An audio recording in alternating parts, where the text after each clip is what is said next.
Good morning students. अगर मेरे channel पर नए हो तो सब्सक्राइब कीजिए, लाइक कीजिए, शेयर कीजिए और कमेंट में लिखकर बताइए कि आपको वीडियो कैसी लगी, आपके लिए कितनी यूजफुल रही। तो चलिए शुरू करते हैं।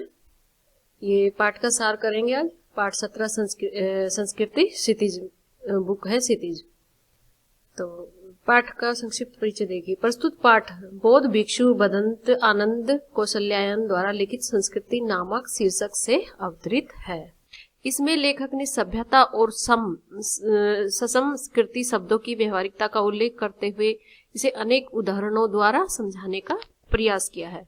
लेखक ने इसके लिए काफी सरल, सुबोध और प्रभाव उत्पादक भाषा का प्रयोग किया है। लेखक द्वारा लिखा यह लेख उपयुक्त दोनों शब्दों की व्यापकता को रेखांकित करता है। अब इसका सार देख लीजिए। लेखक सभ्यता और संस्कृत शब्दों को समझाने के क्रम में बता रहा है कि ये दोनों ऐसे शब्द हैं जो सर्वाधिक प्रयोग में किए जाते हैं। सभ्यता और संस्कृति आपने सुना ही होगा कि ये हमारी सभ्यता है, ये हमारी संस्कृति। ये दो शब्द ज्यादा यूज होते हैं किंतु समझे कम जाते हैं। हम सुन तो लेते हैं सभ्यता और संस्कृति, लेकिन क्या है सभ्यता, क्या है संस्कृति, क्या है, ये हमारी समझ में नहीं आता। इनके कुछ एक विशेषण लगा देने से इन्हें समझना और भी कठिन हो जाता है। कभी कभी दोनों को एक ही समझ लिया जाता है तो कभी अलग। आखिर वे दोनों एक है अथवा अलग। अब लेखक ये कहना चाहता है कि ये दोनों सभ्यता और संस्कृति एक है या अलग, इसके बारे में देखेंगे। लेखक अपने ढंग से समझाने का प्रयास करता है। सर्वप्रथम वह आग के आविष्कर्ता की बात कहकर व्यक्ति विशेष की योग्यता, प्रवृत्ति और प्रेरणा को व्यक्ति विशेष की संस्कृति कहता है, जिसके बल पर आविष्कार किया गया। इसी प्रकार से वह सुई धागे का भी उदाहरण देता है।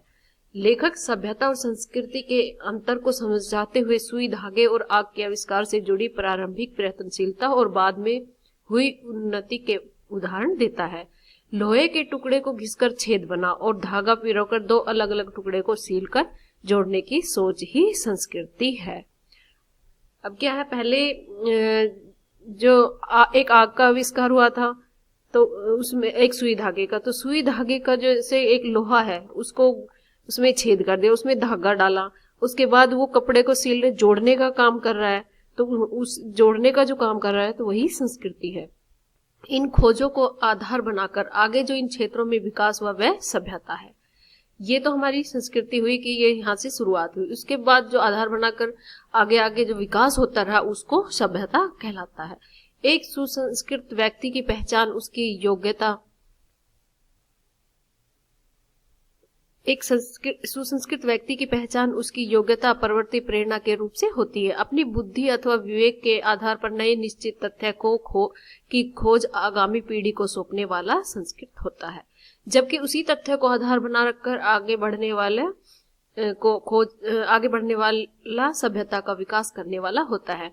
न्यूटन अपने गुरुत्वाकर्षण के सिद्धांत के आगे कुछ न जान सका, परंतु फिर भी संस्कृत कहलाया, जबकि इस सिद्धांत से अन्य ऐसे तथ्यों को जिन्हें न्यूटन नहीं जानता था जोड़ने वाले लोग सभ्यता में आते हैं। लेखक के अनुसार भौतिक आवश्यकताओं की पूर्ति हेतु खोजे सुई धागे और आग के आविष्कार करते तथ्य संस्कृत होने या बनने के आधार नहीं बनते, बल्कि मनुष्य में सदा बसने वाली सहज चेतना भी इसकी उत्पत्ति या बनने का कारण बनती है। इस सहज चेतना का प्रेरक अंश हमें अपने मनीषियों से भी मिला है। मुंह के कोर का दूसरे के मुंह में डाला जाना और रोगी बच्चे को रात भर गोदी में लेकर माता का बैठे रहना इसी चेतना से प्रेरित होता है। 2500 वर्ष पूर्व बुद्ध का मनुष्य को तृष्णा से मुक्ति के लिए उपायों को खोजने में गृह त्याग कर कठोर तपस्या करना, कार्ल मार्क्स का मजदूरों के सुखद जीवन के सपने देखने के लिए अपने जीवन को दुखपूर्ण बिता देना और लेनिन का मुश्किल से मिले डबल रोटी के टुकड़े को दूसरे को खिला देना इस चेतना से प्रेरित हो संस्कृत बनने के उदाहरण है। अब इसमें क्या बताया गया है, जो बुद्ध था उसने अपने सारे सांसारिक सुख त्याग कर कठोर तपस्या की, और मार्क्स ने भी मजदूरों के बारे में सोचा, और लेनिन था उसको एक डबल रोटी का टुकड़ा मिला लेकिन वो भी दूसरों को खिला दिया। तो ये कहते हैं कि ये संस्कृत के उदाहरण है। लेखक के अनुसार खाने पीने, पहनने ओढ़ने के तरीके, आवागमन के साधन, यहाँ तक कि परस्पर मर कटने के तरीके भी संस्कृति का ही परिणाम, सभ्यता के उदाहरण है। मानव हित में निरंतर परिवर्तनशीलता का नाम ही संस्कृति है। संस्कृति बुद्धि और विवेक से बना एक ऐसा नया तथ्य है जिसकी कभी दल बांधकर रक्षा करने की जरूरत नहीं पड़ती। संस्कृति का कल्याणकारी अंश अकल्याणकारी की तुलना में सदा श्रेष्ठ स्थायी है। इसी अर्थ में यह अविभाजित अर्थात अखंड भी है। डियर स्टूडेंट्स, एग्जाम में अब की बार एमसीक्यूज ज्यादा आने के चांसेस है, यानी कि 40 तक आ सकते हैं। तो ये क्वेश्चन देखिए, मनुष्यों की क्या देन रही है? सभ्यता का कुछ हिस्सा, समृद्ध समाज, प्रगतिशील देश, मौलिक विचार। आंसर देखिए, आंसर आएगा सभ्यता का कुछ हिस्सा, ये ए आ जाएगा। आप अपने क्वेश्चन सोच लेना, साथ साथ में लर्न हो जाएगा। तो असंस्कृति का क्या परिणाम होता है? समाज का विघटन, मनुष्य का विनाश, विनाशकारी परंपराएं, उपयुक्त सभी। आपको टाइम मिल रहा है कुछ देर का, तो आप सोच सकते हो और साथ साथ आपको लर्न भी हो जाएगा। असभ्यता किसे कहा गया है? अच्छे आविष्कार, मनुष्य द्वारा जुटाए गए आत्म विनाश के साधन। असभ्यता सभ्यता का ही अंश है, इनमें से कोई नहीं। देखो, आपका आ जाएगा मनुष्य द्वारा जुटाए गए आत्मविश्वास के साधन, बी आंसर आ जाएगा। संस्कृति पाठ में न्यूटन को क्या कहा गया है? एक वैज्ञानिक, दिशा दिखाने वाला, संस्कृत मानव, आदि मानव। क्या कहा गया है? संस्कृत मानव। आपका आ जाएगा सी। संस्कृति कब असंस्कृति में बदल जाती है? कल्याण की भावना से नाता टूटने पर, पुरानी पड़ने पर, धर्म परिवर्तन होने पर, ईश्वर की भक्ति न करने पर। कब? कल्याण की भावना से नाता टूटने पर, ए आ जाएगा। संस्कृति की छीछालेदर कब होती है? किसी जाति विशेष के साथ छोड़ने पर, दूसरी जाति को हीन बताने पर, दूसरों को मरने मारने के लिए तैयार हो जाने पर। उपयुक्त सभी कथन सत्य है। उपयुक्त सभी कथन सत्य है। मनीषियों से मिलने वाला ज्ञान किसका परिचायक है? हमारी उन्नति का, देश के विकास का, मानव कल्याण का। उपयुक्त सभी का किसका है बताओ? उपयुक्त सभी का, डी आंसर आ जाएगा। अब ये है यथोचित समासिक पद में कौन सा समास है? तत्पुरुष, देवगु, बहुव्रीहि, अव्ययभाव समास। बताओ। ये आ जाएगा अव्ययभाव समास। भदंत आनंद कौशल्यायन का जन्म कब और कहाँ हुआ था? नेपाल के कपिलवस्तु नामक स्थान पर 1905, अंबाला के सोहाना गांव में सन 1905 में, मथुरा में सन 1915 में, वाराणसी में सन 1905 में। कब हुआ था? अंबाला के सोहाना गांव में सन 1905 में, ए आ जाएगा।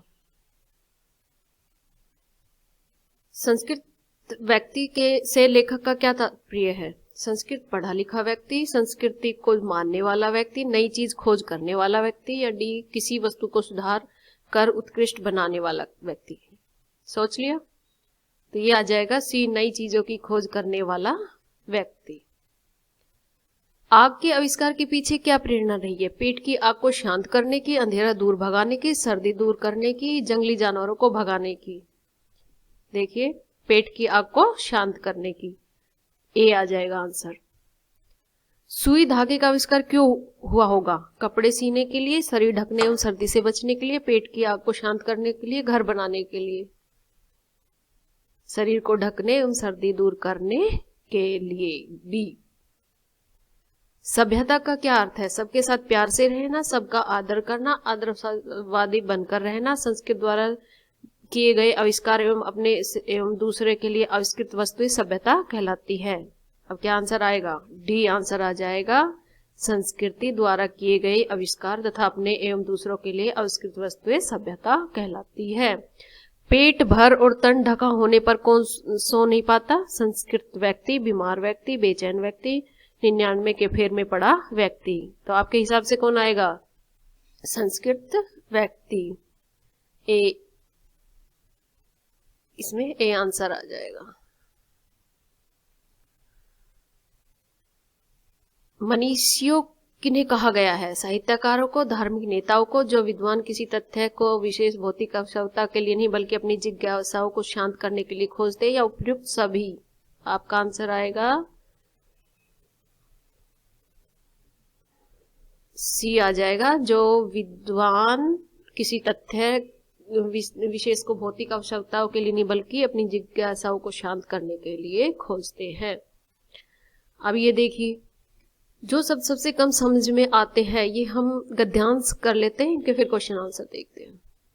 जो सबसे कम समझ में आते हैं, जिनका उपयोग होता है सबसे अधिक, ऐसे दो शब्द हैं, सभ्यता और संस्कृति। इन दो शब्दों के साथ जब अनेक विशेषण लग जाते हैं, उदाहरण के लिए जैसे भौतिक सभ्यता और आध्यात्मिक सभ्यता, तब दोनों शब्दों का जो थोड़ा बहुत अर्थ समझ में आया रहता है वही गलत साबित हो जाते हैं। क्या यह एक चीज है अथवा दो वस्तुएं?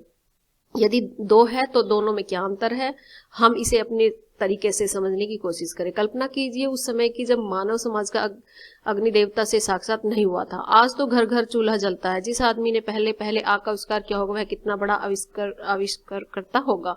अथवा कल्पना कीजिए उस समय की जब मानव को सुई धागे का परिचय न था। जिस मनुष्य के दिमाग में पहल बात आई होगी कि लोहे के एक टुकड़े से को घिसकर उसमें एक सिरे को छेद कर और छेद में धागा पिरोकर कपड़े को दो टुकड़े एक साथ जोड़ सकते हैं, वह भी कितना बड़ा आविष्कार करता रहा होगा। अब ये क्वेश्चन है, कौन से शब्द सबसे अधिक उपयोग होते हैं? कौन से होते हैं? चैप्टर सभ्यता और संस्कृति, तो कौन सा? सभ्यता, सी वाला आ जाएगा, सभ्यता और संस्कृत। देख लीजिए, चेक कर लीजिए, सी वाला। सभ्यता और संस्कृति क्या है? दोनों एक ही चीज है, दोनों अलग अलग है, दोनों में कोई संबंध नहीं है, दोनों में गहरा संबंध है। बताइए कौन सा आंसर आएगा? दोनों में गहरा संबंध है, डी आ जाएगा। लेखक ने बड़ा आविष्कारकर्ता किसे कहा है? सभ्यता का विकास करने वाले को, आग का आविष्कार करने वाले और सुई धागे का आविष्कार करने वाले को, आधुनिक विज्ञान के आविष्कारकर्ता को, या चांद पर पहुंचने वाले को? आंसर आ जाएगा बी, आग का आविष्कार करने वाले और सुई धागे का आविष्कार करने वाले को। अब भौतिक सभ्यता का संबंध किससे है? धर्म से, हमारे रहन सहन व खान पान से, हमारे भूतकाल से व हमारे भविष्य से। हमारे रहन सहन व खान पान से, ये बी आंसर आ जाएगा। लेखक ने सुई बनाने वाले का बड़ा आविष्कारकर्ता क्यों माना? क्योंकि जब से मनुष्य सर्दी से बचाव करना सीख गया, क्योंकि किसी ने सुई नहीं बनाई थी। सुई बनाना बहुत बड़ा आविष्कार था। सुई बनाने वाले को बड़ा आविष्कारकर्ता कहा जाता है। क्या आंसर आएगा? इसका आंसर आ जाएगा क्योंकि जब तब से मनुष्य सर्दी से बचाव करना सीख गया। अब ये है, एक संस्कृति व्यक्ति किसी नई चीज की खोज करता है, किंतु उसकी संतान को वह अपने पूर्वज से अनायास ही प्राप्त हो जाती है। जिस व्यक्ति को की बुद्धि ने अपना उसके विवेक ने किसी भी नए तथ्य का दर्शन किया, वह व्यक्ति ही वास्तविक संस्कृत व्यक्ति है। उसकी संतान जिसे अपने पूर्वज से वह वस्तु अनायास ही प्राप्त हो गई, वह अपने पूर्वज की भांति सभ्य भले ही बन गए, संस्कृत नहीं कहला सकता। एक आधुनिक उदाहरण ले, न्यूटन ने गुरुत्वाकर्षण के सिद्धांत का आविष्कार किया, वह संस्कृत मानव था। आज के युग का भौतिक विज्ञान का विद्यार्थी न्यूटन के गुरुत्वाकर्षण से परिचित है ही, लेकिन उसके साथ ही उसे और भी अनेक बातों का ज्ञान प्राप्त है जिसने शायद न्यूटन पर अपरिचित ही रहा। ऐसा होने पर भी हम आज के भौतिक विज्ञान के विद्यार्थी को न्यूटन की अपेक्षा अधिक सभ्य भले ही कह सके, पर न्यूटन जितना संस्कृत नहीं कह सकते। पहला क्वेश्चन है, संस्कृत व्यक्ति कौन है? जो संस्कृत बोलता है, जो सभ्य होता है, जो किसी नई चीज की खोज करता है, जो सदा बोलता है। इसका आंसर आ जाएगा जो किसी नई चीज की खोज करता है, सी आंसर आ जाएगा। अपने पूर्वज से अनायास ही कुछ प्राप्त करने वाला व्यक्ति क्या कहलाता है? संस्कृत व्यक्ति, सभ्य व्यक्ति, संभ्रांत व्यक्ति, विद्वान क्या कहलाता है? आंसर आ जाएगा सभ्य व्यक्ति, बी। गुरुत्वाकर्षण के सिद्धांत का आविष्कार किसने किया था? ग्रामवेल ने, आइंस्टाइन ने, न्यूटन ने, जगदीश चंद्र बोस ने। किसने किया था? किसने किया था? आपका आंसर आ जाएगा न्यूटन ने। भौतिक विज्ञान के विद्यार्थी न्यूटन जितने संस्कृत क्यों नहीं हो सकते? न्यूटन के गुरुत्वाकर्षण के सिद्धांत का आविष्कार किया, भौतिक विज्ञान के विद्यार्थियों ने उसे आगे बढ़ाया, आविष्कारकर्ता ही संस्कृत व्यक्ति होता है, सभी कथन सत्य है। आपका आंसर आ जाएगा सभी कथन सत्य है। संस्कृति में इस प्रत्यय जोड़कर नया शब्द बनाइए। सांस्कृतिक, सांस्कृतिक, संस्कारित। अब आपके हिसाब से कौन सा आएगा? संस्कृत, ये आ जाएगा बी, सांस्कृतिक।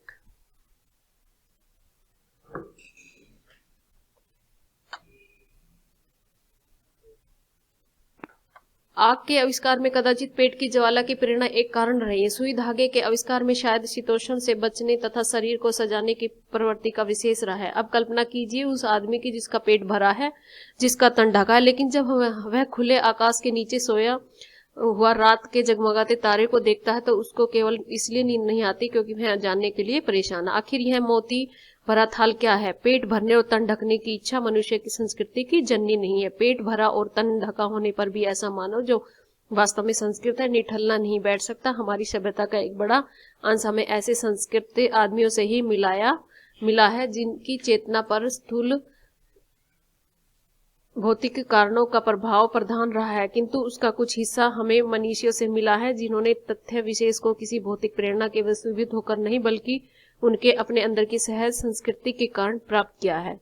रात के तारों को देखकर न सो सकने वाला मनीषी हमारे आज के ज्ञान का ऐसा प्रथम पुरस्कृत करता था।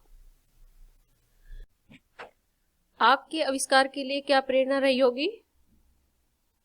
आंसर आ जाएगा पेट की ज्वाला को शांत करना, शीत से बचना। जो व्यक्ति पेट भरा होने पर भी चैन से नहीं सो सकता उससे आप क्या कहेंगे? क्या कहेंगे? जिज्ञासु, कुछ नया जानने की इच्छा रखने वाला। कौन व्यक्ति निठल्ला नहीं बैठ सकता? आंसर आ जाएगा जो व्यक्ति संस्कृत है, जिसके मन में जिज्ञासा है। अब ये है संस्कृत व्यक्ति क्या करते हैं? क्या करते हैं? नई चीजों का आविष्कार करते हैं जिससे हमारी सभ्यता आगे बढ़ती है। हमारा प्रथम आविष्कारकर्ता कौन था? ये आ जाएगा जो पेट भरा होने पर भी रात को न सो सकने वाला व्यक्ति, तारों को देखकर कुछ करने की सोचने वाला व्यक्ति। कौन सी इच्छाएं संस्कृति की जननी है और कौन सी नहीं? ये आ जाएगा रात के को तारों भरे आकाश को देखकर जब मन में जिज्ञासा उत्पन्न होती है कि ये मोतियों भरा थाल क्या है। दूसरा है तन ढकने और पेट भरने की इच्छा संस्कृति की जननी नहीं हो सकती। हमारी समझ में मानव संस्कृति की जो योग्यता आग व सुई का आविष्कार कराती है वह संस्कृति है जो तारों की जानकारी कराती है, और वह भी जो योग्यता किसी महामानव से सर्वस्व त्याग कराती है वह भी संस्कृति है। और सभ्यता है संस्कृति का परिणाम। हमारे खाने पीने के तरीके, हमारे ओढ़ने पहनने के तरीके, हमारे गमन आगमन के साधन, हमारे परस्पर कट मरने के तरीके सब हमारी सभ्यता है। मानव की जो योग्यता उससे आत्मविनाश के साधनों का आविष्कार कराती है, हम उसे संस्कृति कहे या असंस्कृति। और जिन साधनों के बल पर वह दिन रात आत्मविश्वास में जुटा हुआ है उसे हम उसकी सभ्यता या समझे या असभ्यता। संस्कृति का यदि कल्याण की भावना से नाता टूट जाएगा तो वह असंस्कृति होकर ही रहेगी, और ऐसी संस्कृति का अवश्य भावी परिणाम असभ्यता के अतिरिक्त दूसरा क्या होगा? संस्कृति के नाम से किस कूड़े करकट के ढेर का बोध होता है? वह न संस्कृति न रक्षणीय वस्तु। क्षण परिवर्तन होने वाले संसार में किसी भी चीज को पकड़कर बैठा नहीं जा सकता। मानव ने जब प्रज्ञा और मैत्री भाव से किसी नए तथ्य का दर्शन किया तो उसे कोई वस्तु नहीं देखी जिसकी रक्षा के लिए दलबंदियों की जरूरत है। मानव संस्कृति का एक अविभाज्य वस्तु है जिसमें जितना अंश कल्याण का है वह अकल्याणकार की अपेक्षा श्रेष्ठ ही नहीं स्थायी भी है। अब संस्कृति क्या है, इसका आंसर बताइए। क्या है? जो योग्यता सुई धागे का आविष्कार करती है, जो योग्यता तारों की जानकारी कराती है, जो महामानव से सर्वस्व त्याग कराती है, वही संस्कृति है। सभ्यता क्या है? सभ्यता संस्कृति का परिणाम है। हमारे खाने पीने, ओढ़ने पहनने और आवागमन, मरने काटने के तरीके सभ्यता। अब है, अब संस्कृति किसे कहना चाहिए? जो योग्यता आत्मविश्वास के साधनों का आविष्कार कराती है, जो योग्यता सभ्यता के विनाश पर उतारू है। हमें कैसी संस्कृति से दूर रहना है? आंसर है, जिस संस्कृति से कूड़े करकट के ढेर का बोध हो, जिसमें किसी का हित निहित न हो। अब है, संस्कृति क्या है? संस्कृति क्या है? ये है, संस्कृति एक अविभाज्य वस्तु है। इसकी रक्षा के लिए दलबंदियों की आवश्यकता नहीं होती। उसमें कल्याण का रस स्थायी रहने वाला है। अब है, भौतिक प्रेरणा, जानने क्या ये दो ही मानव संस्कृति के माता पिता है। दूसरे के मुंह में कोर डालने के लिए जो आप अपने मुंह का कोर छोड़ देता है, उसको यह बात क्यों और कैसे सूझती है? रोगी बच्चे की सारी रात गोद में जो माता बैठी रहती है, वह आखिर ऐसा क्यों करती है? सुनते हैं कि रूस का भाग्य विधाता लेनिन अपने डेस्क में रखे हुए डबल रोटी के टुकड़े, सूखे टुकड़े स्वयं न खाकर दूसरे को खिला दिया करता है। आखिर ऐसा क्यों करता है? संसार के मजदूरों को सुखी देने का सपन देखते हुए कार्ल मार्क्स ने अपना सारा जीवन दुख में बिता दिया। और इन सबसे बढ़कर आज नहीं, आज से 2500 वर्ष पूर्व सिद्धार्थ ने अपना घर केवल इतनी त्याग दिया कि किसी तृष्णा के वसीभूत लड़ती कटती मानवता सुख से रह सके। सही अर्थों में मानव संस्कृति के माता पिता कौन है? जिनमें त्याग की भावना हो, जो अपने सुखों से पहले दूसरे सुखों को देखना चाहते हैं। रोगी बच्चे की सारी रात गोद में लिए बैठी माता आखिर ऐसा क्यों करती है? क्यों करती है? उसमें त्याग की भावना, वे अपने सुखों से बढ़कर दूसरों के सुखों को मानती, वह अपने बच्चों को दुख में नहीं देखना चाहती। लेखक ने लेनिन की क्या विशेषता बताई? क्या विशेषता बताई? लेनिन दूसरों के लिए जीता था, वह किसी को भी भूखा नहीं देख सकता था। कार्ल मार्क्स का जीवन कैसा रहा है? कार्ल मार्क्स का जीवन कैसा रहा है? उसका जीवन दुखों से भरा रहा है। उन्होंने दूसरों को सुखी बनाने का काम किया। गौतम बुद्ध ने अपना घर क्यों त्याग दिया था? ताकि मानवता के कल्याण